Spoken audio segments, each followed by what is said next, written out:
Alright, y'all, so I am going to remove this aftermarket shift now. It's advertised as weighted, but it is not weighted. I'm putting the stock one on. I like the stock one better. The feel, it's actually a little bit heavier. It's a little bit beat up, and I feel like I can shift better. It shifts better, believe it or not. So we're putting the stock shifter back on. Might be beat up, but I don't really care.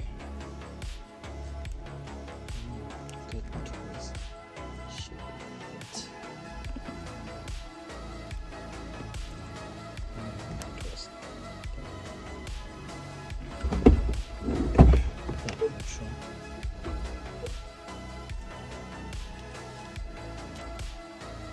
Here we go.